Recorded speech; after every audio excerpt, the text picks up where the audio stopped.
नमस्कार दोस्तों। आइए सुनते हैं प्रसिद्ध लेखक गुलजार की कहानी। किसकी कहानी? इतना भारी नाम है अन्नू का। अब पता चला जब स्कूल के मैगजीन में उसकी कहानी छपी। अनिल कुमार चट्टोपाध्याय, छठी जमात। तभी से अफसाना निगार बनने का शौक था उसे। कहानियां खूब सोचती थी और मुझे तो हमेशा से यकीन रहा है कि शायर या अदीब होना कोई खुदाई देन की बात है, वरना हर कोई शायर ना हो जाता। अन्नू में वो बात थी जो बड़े बड़े फनकारों को पैदाइशी मिलती है। हम जब गुल्ली डंडा खेल रहे होते तब भी अन्नू सबसे अलग बैठा कॉपी में कुछ लिख रहा होता या सोच रहा होता।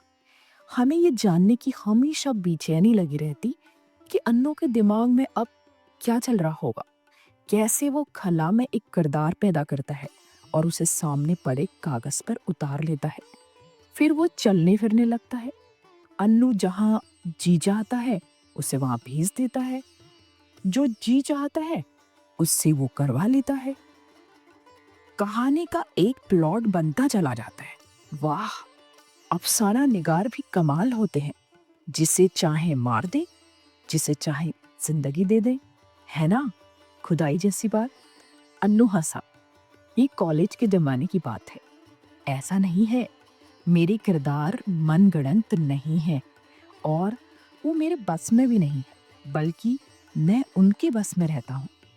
अन्नू अब बात भी राइटर्स की तरह करता था। मुझे बहुत अच्छा लगता था। उसकी कहानी प्रताप, मिलाप या जंग सब संडे एडिशन में छपती थी, तो मुझे बड़ा फख्र महसूस होता था। मैंने अखबार माँ को दिखाया।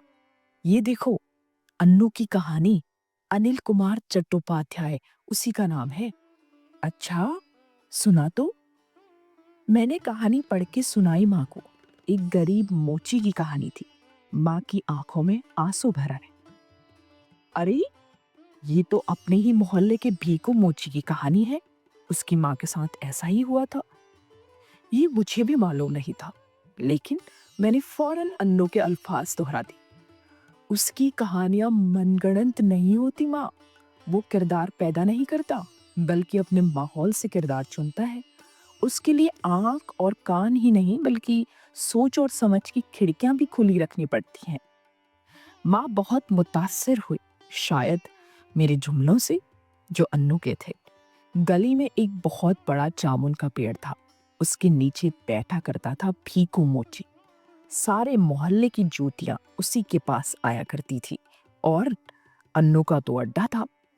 कपड़े चाहे कैसे भी मैले कुचैले हों, खेड़ियां खूब चमका के रखता था अन्नू। भीखू अपने बेटे घसीटा को चप्पल के अंगूठे में टाका लगाना सिखा रहा था। मैंने जब भीखू की कहानी उसको सुनाई तो उसका गला रुध गया।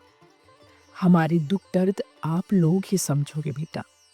अब आप लोग नहीं जानोगे हमारी कहानी तो और कौन जानेगा।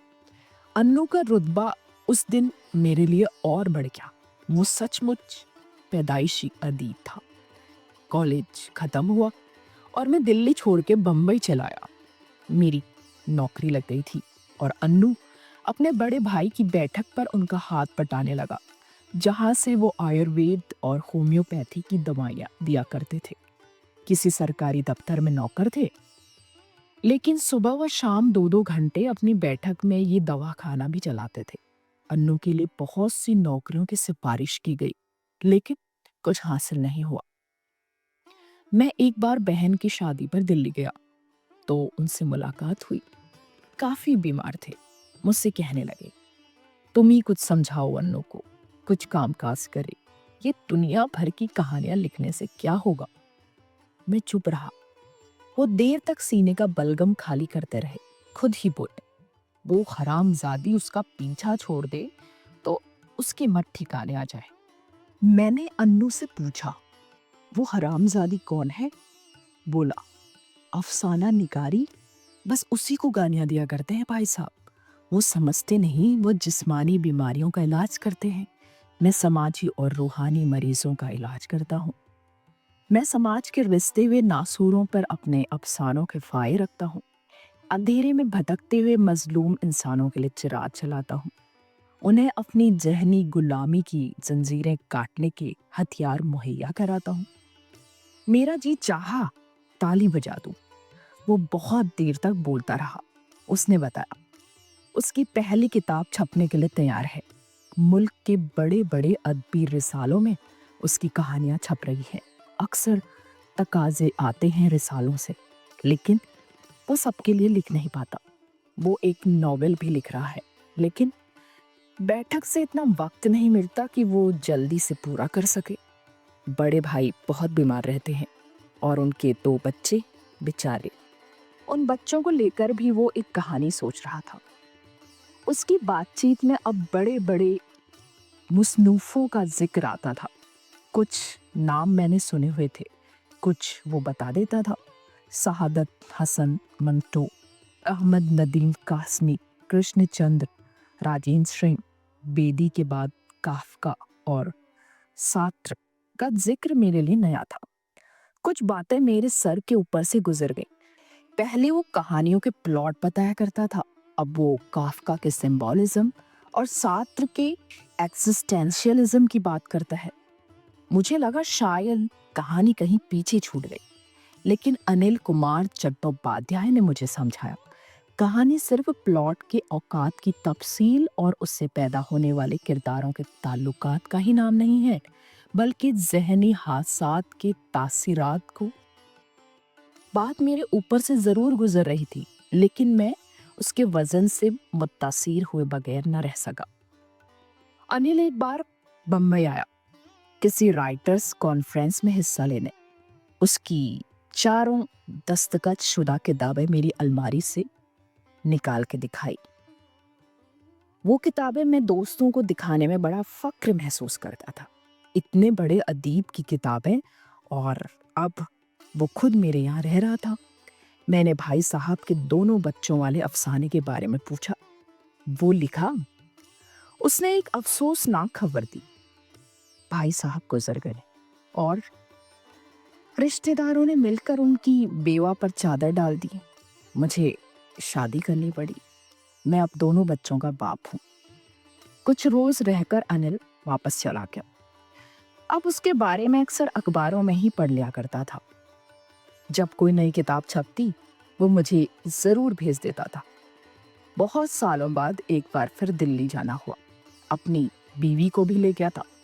उससे कहा था अपने राइटर दोस्त से जरूर मिलवाऊंगा। उसी शाम जामुन के पेड़ के नीचे अन्नू अपनी खेड़ियां पॉलिश करवा रहा था। घसीटा से उसका अड्डा अब वहीं था। बात फिर चल निकली अफसाने की।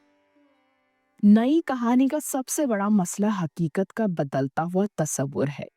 हकीकत सिर्फ वो नहीं जो दिखाई देती है, बल्कि असल हकीकत तो वो है जो आंख से नजर नहीं आती। कहानी सिर्फ एक लॉजिकल रिलेशनशिप का नाम नहीं है, बल्कि उस कैफियत का नाम है जो किरदार के सबकॉन्शियस में वाक़ई हो रही है।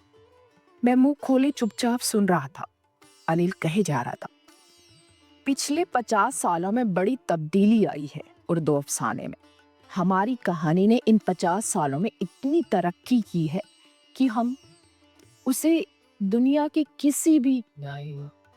घसीटा ने पांव की चमकती हुई खेड़ियां आगे करते हुए कहा, किसकी कहानी की बात कर रहे हो भाई साहब? जिनकी कहानी लिखते हो वो तो वहीं पड़े हैं। मैं अपने बाप की जगह में बैठा हूँ और आप भाई साहब की बैठक चला रहे हो। तरक्की कौन सी कहानी ने कर ली?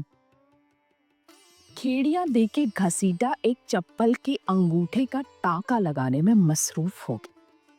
तो दोस्तों, ये थी प्रसिद्ध लेखक और शायर गुलजार की कहानी। किसकी कहानी आपको कैसी लगी जरूर बताइए। तो जल्दी ही मिलते हैं एक नई कहानी के साथ। धन्यवाद।